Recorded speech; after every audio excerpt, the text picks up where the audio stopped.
Vertebral contraction fracture अगर trauma हो जैसे कुछ छत से छलांग मार दे, ओस्टियोपोरोसिस, बोन का लॉस हो जाएगा, ऑस्टियोमलेशिया, विटामिन डी और कैल्शियम की डेफिशिएंसी है, बोन की इन्फेक्शन हो जाती है, बोन में कहीं से ट्यूमर मेटास्टेसाइज करता है, बोन के मेटाबॉलिक जैसे कि हाइपरपैराथायराइडिज्म में ऑस्टियोलिटिक लीजन्स होती हैं, बोन जो है बोन के अंदर कैल्शियम की लॉस होना शुरू हो जाता है, क्योंकि पैराथायराइड पीटीएच जो है वो बोन से कैल्शियम को उठा के प्लाज्मा में लेके आना होता है। पेटेड डिजीज ऑफ बोन में इसमें कई जगह पे ऑस्टियोलिटिक लीजन्स होते हैं, कई जगह पे ऑस्टियो स्क्लेरोटिक लीजन्स होते हैं। इसके 4 फेजेस मुख्तलिफ होते हैं, जिसमें किसी जगह पे ये ऑस्टियोस्क्लेरोसिस करवा रही होती है, किसी जगह पे ये आगे आएगा तो हम इसको साफ पढ़ेंगे।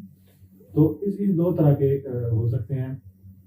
अगर ग्रेजुअल या chronic vertebral compression fracture Aahista Aahista develop हो रहा है तो पेन लेस प्रोग्रेसिव फाइब्रोसिस करवाएगा और स्ट्रेचर लॉस हो जाएगा पेशेंट का जो पोस्चर है वो स्टीप या इरेक्ट नहीं रहेगा। एक्यूट हो तो उसमें लोअर बैक पेन और डिक्रीज स्पाइन मोबिलिटी डिक्रीज हो जाती है और पेन जो है वो स्टैंडिंग और वॉकिंग से या लाइंग बैठने से स्पाइन को सीधा करने से पेन बढ़ेगी और अफेक्टेड लेवल पे लोकल टेंडनेस भी होगी। और कॉम्प्लिकेशन इसकी ये है कि फ्यूचर फ्रैक्चर के चांसेस में ज़्यादातर काइफोटिक एंगल फिर उसका हम निकालते हैं, जो वर्टिब्रल बॉडी है ना उसका फिर यहाँ से, क्योंकि वो ऐसे कर्व उसका बना होता है तो उसको वो कर्व वाले एरिया की इस तरह होता है ना, तो उसका फिर हम काइफोटिक एंगल इस तरह दोनों का इंसिडेंट एंगल ऐसे निकालते हैं, ये वाला एंगल तो काइफोटिक एंगल निकालने का एक तरीका है। तो उसके अलावा जो है रेस्पिरेटरी कैपेसिटी भी कम हो सकती है डिपेंडिंग ऑन डॉर्सल स्पाइन में हुआ है कि नहीं। लंबोसेकल स्ट्रेन, ये स्ट्रेन वही है जो जैसे हमने पहले पढ़ा था कि पैरास्पाइनल मसल उसमें एंसेट और अर्ली मोबिलाइजेशन करवाते हैं, मस्कुलोस्केलेटल जिनके चुप पड़ी हुई है, मसल स्पैज्म में पेशेंट गया हुआ है। लंबोसेकल रेडिकुलोपैथी, शाइटिका ये है कि किसी जगह पे डिस्क जो है वो कोई भी लेवल के L4-5 की ज़रूरत, जो पहले मैं बता चुका हूँ, L4-5 लेवल की डिस्क जो है वो आगे आ जाती है और वो अपने आप को, अगर आपको सारी डिजीज नजर आ रही है उसमें से आप देख सकते हैं कि जिस जगह रेडिकुलोपैथी है उसके हिसाब से जो है उसके डर्माटोम मायोटोम में पेन आना शुरू हो जाती है। हाँ, यहाँ पे ये इमेज अच्छा है, इसको हम देख लेते हैं। ये देखिए सर, इसमें जो है ये डिस्क है, डिस्क के अंदर से न्यूक्लियर प्रोसेस बाहर आ रही है और डिस्क रप्चर होकर पीछे जो एग्जिटिंग नर्व है उसको वो कंप्रेस कर रही है, पिच नर्व पिच हो रही है उस जगह पे, ये पीछे स्पाइनल कॉर्ड और आगे सारी वर्टिब्रल बॉडी। और दूसरा हमारे पास यहाँ ये देखिए सर, कंप्रेशन जो है वो आपको यहाँ पे नजर आ सकती है, ये देखिए कंप्रेशन डिस्क फटी हुई है पीछे को कंप्रेस कर रही है। तो सिंपल बातें हैं, ये काफी आगे जाके हम आपको सारी डिटेल में बता देंगे। हर्निएटेड डिस्क से कंप्रेशन हो सकता है। स्पॉन्डाइलिसिस से मुराद है कि जो इन्फ्लेमेशन है वर्टिब्रल बॉडी की या मोरे की किसी भी, वो जब तक इन्फेक्शन है, इन्फ्लेमेटरी डिसऑर्डर्स में एंकिलोजिंग स्पॉन्डिलाइटिस और बाकी जो डिजेनरेटिव डिजीजेस ऑफ स्पाइन है वो इसमें आ जाती है, मैस लीजन्स आ सकते हैं, वैस्कुलर डिसऑर्डर और डेवलपमेंटल नॉर्मल, ये सारी चीजें जो है वो रेडिकुलोपैथी कॉज कर सकती हैं। ये टेबल बहुत इंपॉर्टेंट है कि अगर रिफ्लेक्स जो है, अगर L2 और L3 और L4 के दरमियान का एरिया इफेक्टेड है तो पैटेलर टेंडन का जो पैटेलर रिफ्लेक्स है वो लॉस हो जाएंगे, यानी कि आप जो है उसका डीप टर्न रिफ्लेक्स जब चेक करते हो पैटेलर के ऊपर तो वो वहाँ पे कोई कम नहीं आएगा, तो रिफ्लेक्स नहीं आएगा। सेंसरी लॉस जो है L1, L2, L3 ये सारे डर्माटोमल पैटर्न होते हैं, वहाँ पर उसका सेंसरी लॉस हो जाएगा। और मोटर लॉस क्या होगा? मोटर लॉस इस चीज़ का होगा कि क्योंकि कॉर्डिसेप्स सारे चले गए हैं तो ये वाली जो एक्शन है, इसकी फ्लेक्शन है वो चली जाएगी, इसकी फ्लेक्शन और इसकी एडक्शन यानी कि अंदर को मूव करना वो चला जाएगा। और नी की एक्सटेंशन को पैटेला के परली तरफ जो है वो पैटेलर टेंडन जाके टिबिया पे लगता है, तो इसकी फ्लेक्शन और नी की एक्सटेंशन ये दोनों ही कॉर्डिसेप्स करवा रहे होते हैं, तो इसका मायोटोम जो है L1, L2, L3 है। L5 के लेवल पे अगर होगा तो कोई रिफ्लेक्स नहीं जाएगा, लेकिन लेटरल शिन के ऊपर यानी कि ये जो बोन है शिन बोन, उसके लेटरल साइड के ऊपर जो है वो पेन आना शुरू हो जाएगी। लेटरल शिन के ऊपर जो है वो सेंसरी लॉस हो जाएगा। डॉर्सम ऑफ फुट के ऊपर भी होगा, फुट के डॉर्सम के ऊपर भी लॉस हो जाएगा।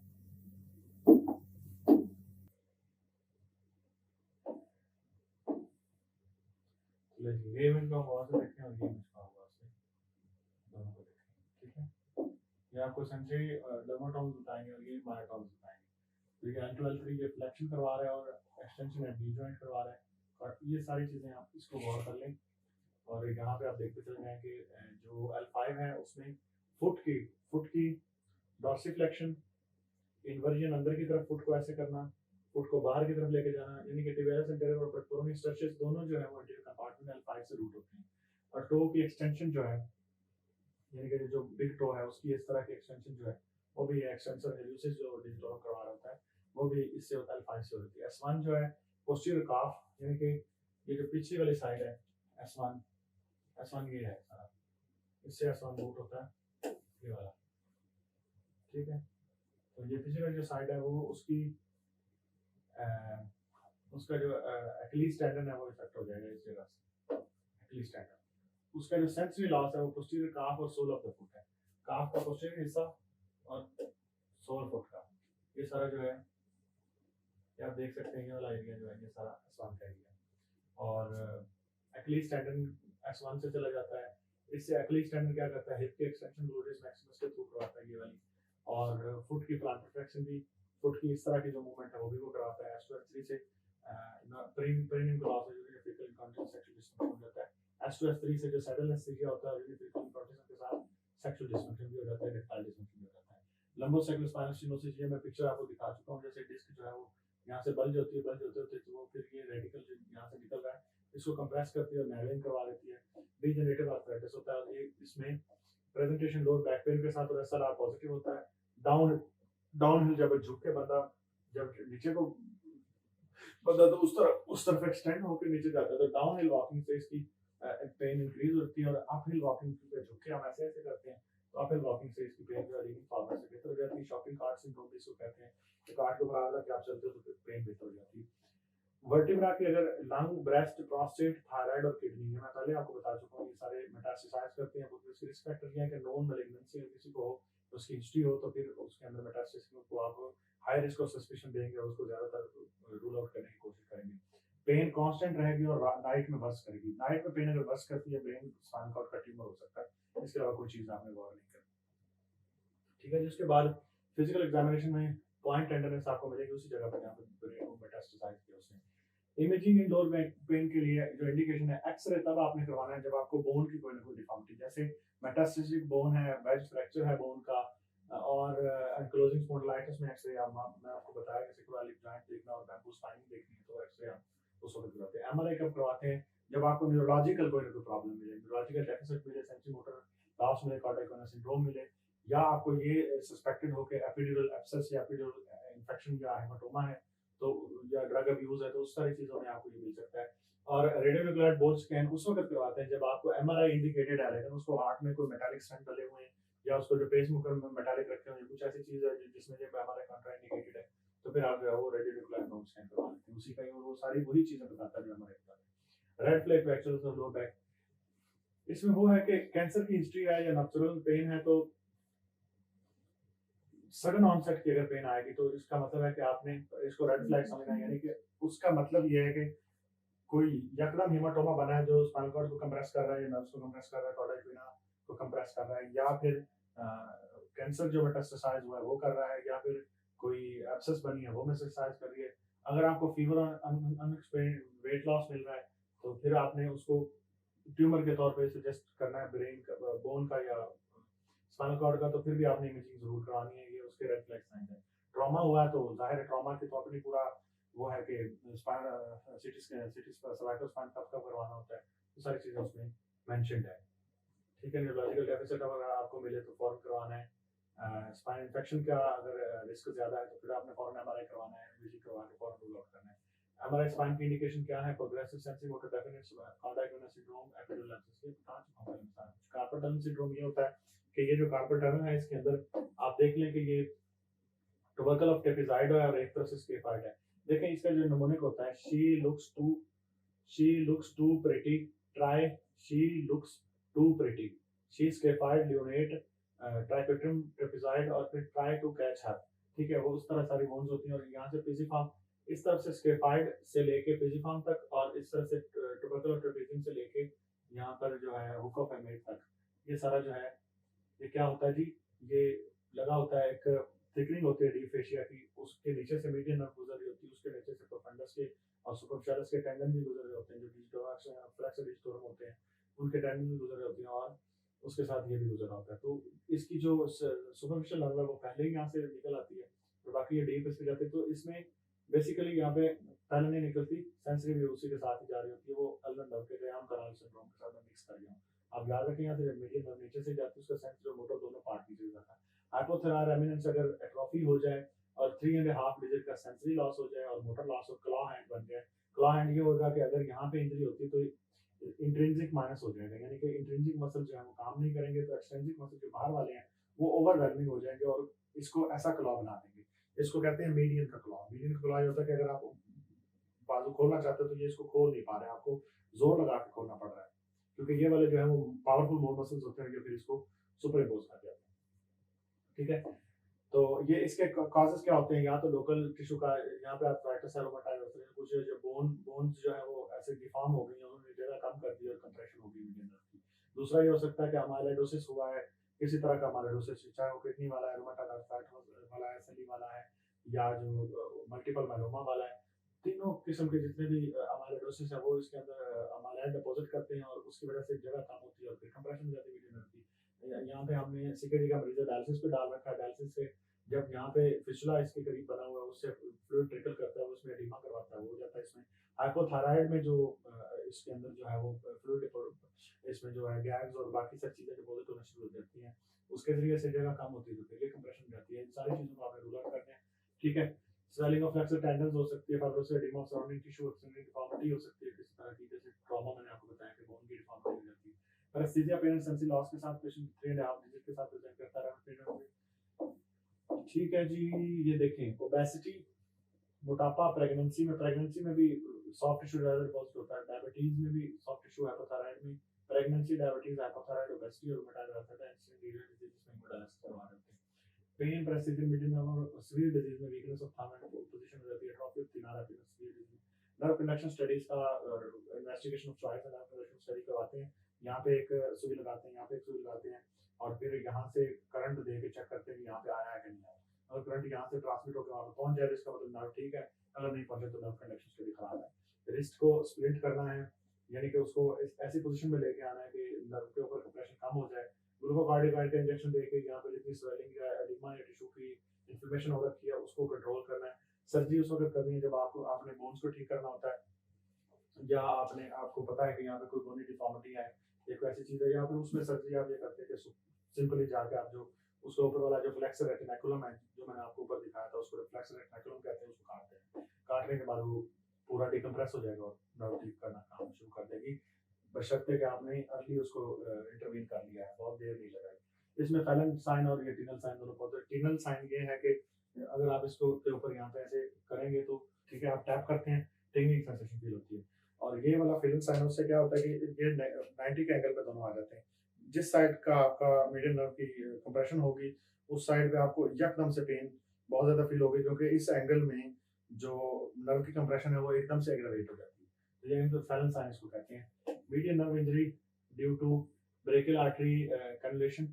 अच्छा, मीडियन नर्व की यहाँ पे इंजरी हो सकती है, इसकी दो तरह की इंजरी हो सकती है, या तो उसको कहते हैं जी के सीकर नीडल, यानी कि नीडल आप जब वेन को ढूंढते हुए सीकर नीडल, जिन लोगों में वेन्स बहुत पतली हो जाती है, कमजोर हो जाती है, हैवी अब्यूजर्स वगैरह होते हैं, उसमें अगर आप नीडल के जरिए से ढूंढते ढूंढते चले जाएंगे तो आपको बहुत मुश्किल है कि वो किसी में वेन मिलना मुश्किल है तो आप नर्व को इंजरी कर देंगे, तो उसमें मोटर डेफिसिट होता है। ये चीज रेयर होती है, ये जो प्रोफेशनल्स होते हैं वो नॉर्मली इस तरह आसानी से कर नहीं पाते, लेकिन अब्यूजर जो खुद टीका लगा रहे होते हैं वो कहीं ना कहीं मार देते हैं।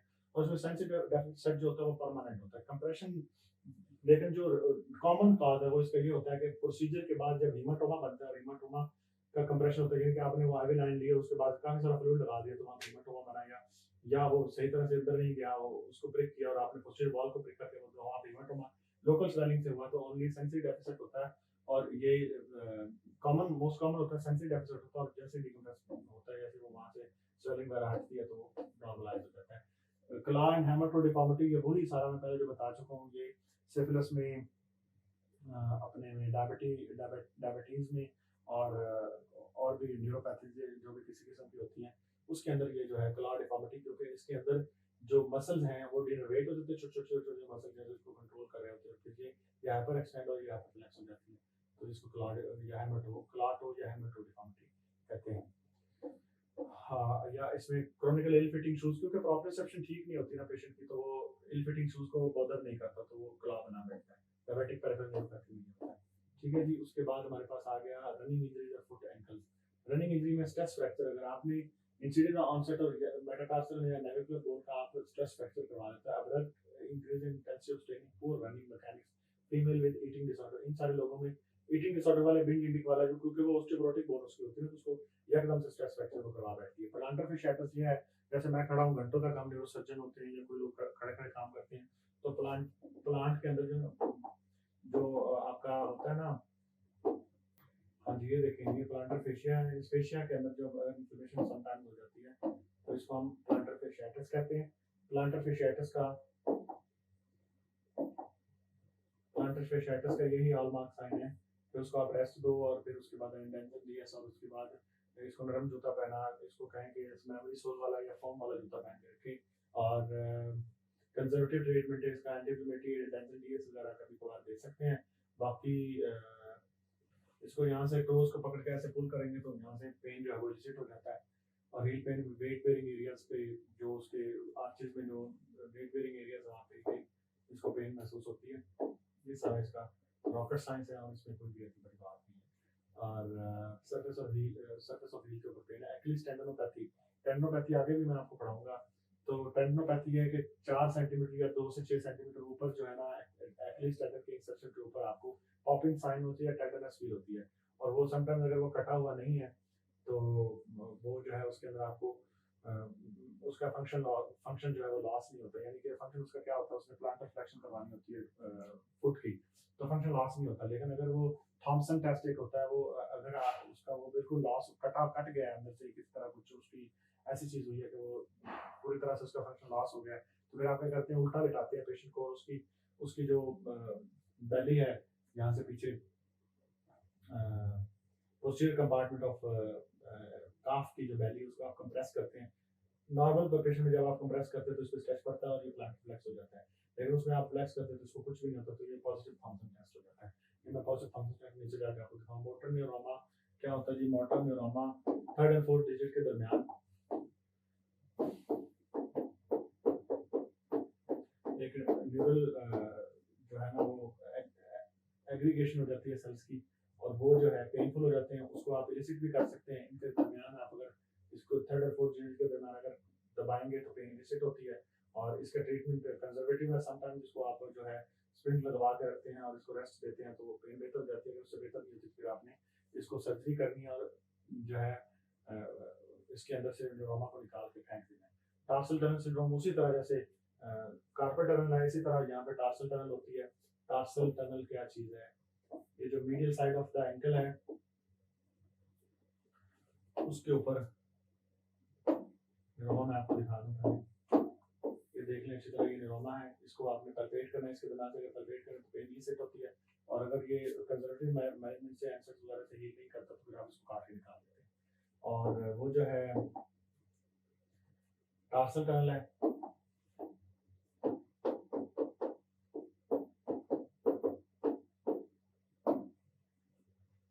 ये टार्सल टनल है जी, ये देखें, ये उसी तरह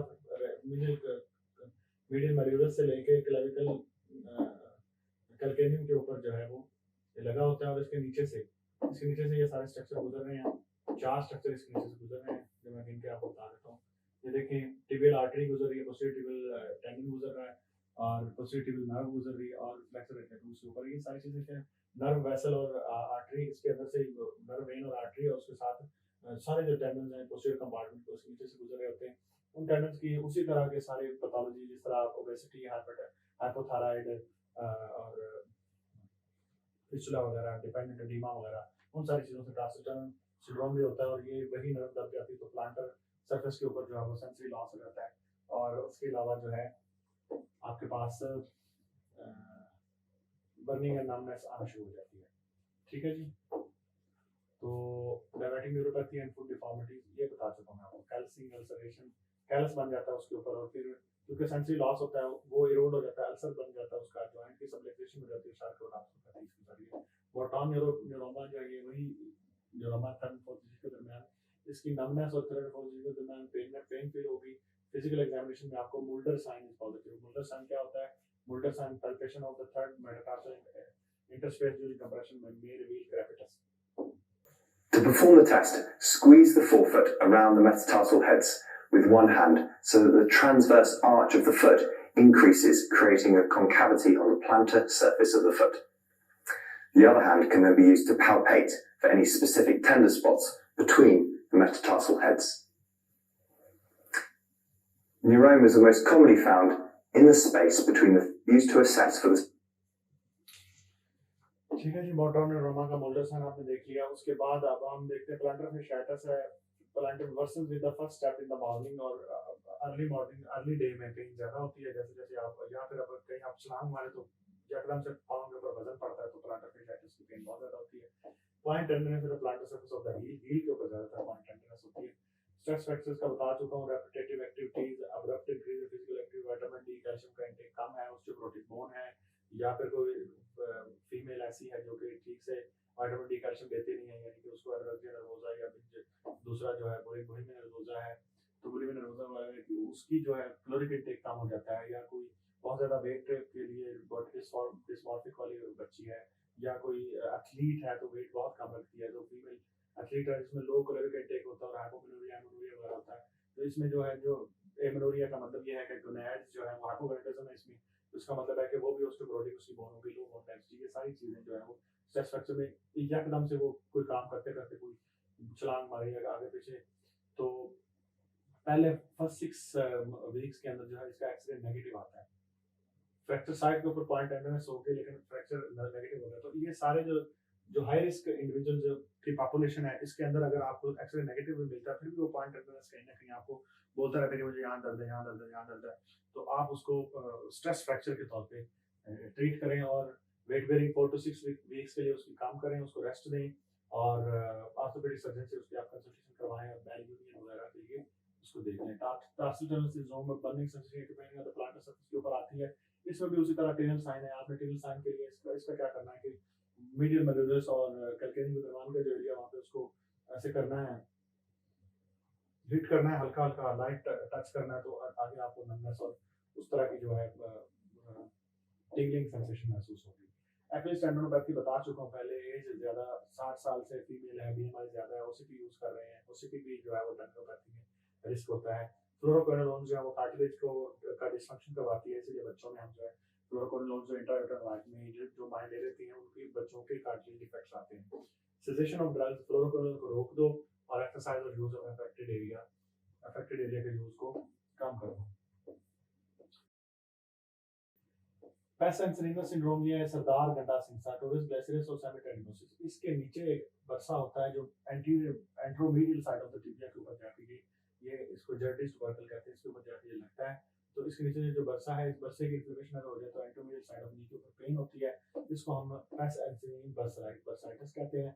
इसके लिए ये बता दिया ग्लैसियस टोरस और सेमिटेडिनोसिस, ये सारे मसले आपके सामने, इसके इंस्ट्रक्शन जो है देख लीजिए। अब्डोमिनल गेट ओवरयूज ट्रॉमा वगैरह से होता है, ओबेसिटी, डायबिटीज, नी ऑस्टियोआर्थराइटिस या एंगुलर डिफॉर्मिटी, यानी कि एंगल अगर खराब हो गया तो जाहिर है बरसा जो है वो इन्फ्लेम होना ही होना है। फिजिकल एग्जामिनेशन में tenderness over the medial tibial condyles below the tendon, management इसकी क्या है, क्वाड्रिसेप्स स्ट्रेंथनिंग एक्सरसाइज उसी तरह जिस तरह हमने पैटेलर प्री-पैटेलर पेन सिंड्रोम के लिए हमने किया है क्वाड्रिसेप्स वाला का, स्ट्रेंथनिंग एक्सरसाइज एक्सेंट्रिक एक्सरसाइज करवानी जो मैंने आपको पहले बताई थी, कैसे ऐसे करके कुर्सी बनवा के वो सारा तो इसके डिफरेंशियल डायग्नोसिस में आता है जी मीडियल कोलैटरल लिगामेंट की इंजरी भी हो सकती है, मेनिस्कल टियर भी हो सकता है। ये दोनों यंग लोगों में कोलैटरल लिगामेंट की इंजरीज होती हैं। मीडियल कोलैटरल लिगामेंट की इंजरी तब होती है जब प्लांटर फुट के ऊपर लेटरल साइड से ब्लो लगे तो मीडियल कोलैटरल लिगामेंट जो फट जाता है, तो उसके अंदर जो है आपको एविडेंट होता है और जॉइंट के ऊपर आपको वल्गस टेस्ट का मैनूवर जो है वो पॉजिटिव होता है। मेनिस्कल टियर उस वक्त होता है जब, ये भी यंग लोगों में होता है, जब आप रोटेशनल फोर्स अप्लाई कर देते हैं, यानी कि प्लांटर फुट को यक करके मोड़ देंगे या कुछ कर देंगे, या टांग जो है वो किसी चीज में फंस गई और उसके बाद बंदा गिर गया, तो टांग फंसी हुई के ऊपर जो है वो बंदा जब गिरेगा तो पूरा उसका वजन जो है रोटेशनल फोर्स लगाएगा, तो उसमें इसका टियर होने के चांसेस ज्यादा है। तो there is a pelvic locking or catching when the joint is rotated or extended, तो लॉकिंग कैचिंग जो है वो आपको महसूस होती है। ठीक है, ये इसके लिए मैकमरी टेस्ट और थैलेसी टेस्ट होता है, ये बता देता हूं आपको। Which means that only 60 pia medially and bring the knee into extension. You want to repeat this process a couple of times with a different angle of knee flexion in order to test the whole posterior aspect of the lateral meniscus. In order to test the medial meniscus, bring the knee into full flexion and laterally rotate the tibia.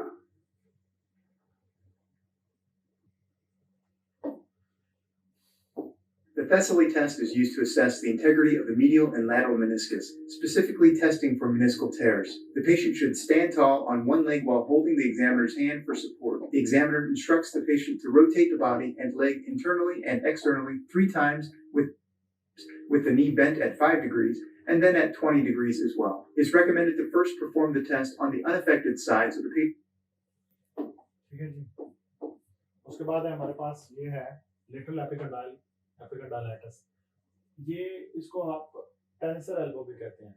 ठीक है, tennis जो खेलते हैं वो लोग tennis खेलते हुए ये वाले एक्सटेंसर वाली साइड को ज्यादातर, क्योंकि उनका एक्शन ज्यादातर ये होता है टेनिस वाला। और जो दूसरे होते हैं क्या उसको कहते हैं जो क्लोज रूम में खेलते हैं दूसरी वाली, उसके अंदर आप फ्लेक्सर वालों को ज्यादा, फ्लेक्सर वाली साइड को ज्यादा कॉमन जिनको यूज करते हैं।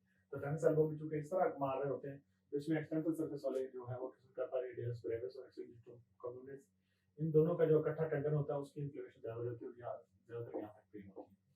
Lateral elbow pain, history of repeated force extension, peak incident 45 to 54 years age है, pain with resisted wrist extension. अच्छा, अगर आप रिस्ट को ऐसे पकड़ लेंगे और फिर उसकी एक्सटेंशन करवाएंगे, रेजिस्ट करवा के ऐसे करवाएंगे, तो आप लेटरल एपिकंडाइल को यूज करना चाह रहे हैं, ये वाले मसल्स को एक्सटेंशन करवा रेडियस और ब्रेविस को यूज करना चाह रहे हैं, तो आपको यहाँ पे पेन एलिसिट हो जाएगा। ठीक है, मॉडिफाइड एक्टिविटी एर्गोनॉमिक्स करवाएं, उसको काउंटर फोर्स ब्रेस लगाएं, एनसेट्स उसको दें, ये ठीक हो जाएगा। रेडियल टनल सिंड्रोम, रेडियल जो टनल है, रेडियल टनल पीछे से, इसके पीछे से गुजरती है, ये देखें, ये radial tunnel. Posterolateral elbow pain, similar to that in lateral epicondylitis, weakness at the wrist and third digit. इसके साथ weakness भी present होती है, weakness के साथ पेशेंट ये रेडियल टनल है, इसके आगे जो है ना रेडियल का जो ये एरिया रिस्ट की एक्सटेंशन करवाना और उंगली की करवाना, ये सारे इसके काम है। तो ये फिर क्या करता है, सुपिनेशन और थर्ड डिजिट और वीकनेस एट द रिस्ट के ऊपर वीकनेस आती है और थर्ड डिजिट के ऊपर आती है। फिजिकल एग्जामिनेशन में के पेन जो है वो रेजिस्टेड सुपिनेशन के दौरान, आप उसको यहाँ से पकड़ो, उसको कहो कि हैंड को इस तरह सुपिनेट करे, सुपिनेट करते हुए तो वो सुपिनेटर मसल को यूज करेगा और रेडियल वाले जो रेडियल का जो टनल के डिस्टल एंड के जो मसल है उसको यूज करेगा, तो वो पेन ऐसे कर देगा। Pain at radial tunnel or resisted hyperextension of the wrist. Hyperextension of wrist को हाइपर एक्सटेंड करवाते हुए अगर उसको आप कहेंगे कि हाइपर एक्सटेंड भी करवाए तो तभी उसके रेडियल टनल के अंदर पेन होगा। ओलिकर्नोन का बरसा जो है, ये बरसा भी पीछे से इन्फ्लेम होके तो बहुत ज्यादा सोलन और सूजा हुआ हो सकता है, जैसे आपको नजर आ रहा है। ये रेपिटेटिव प्रेशर और फ्रिक्शन ऑफ द एल्बो की वजह से होता है। Posterior elbow pain, visible swelling of the bursal sac.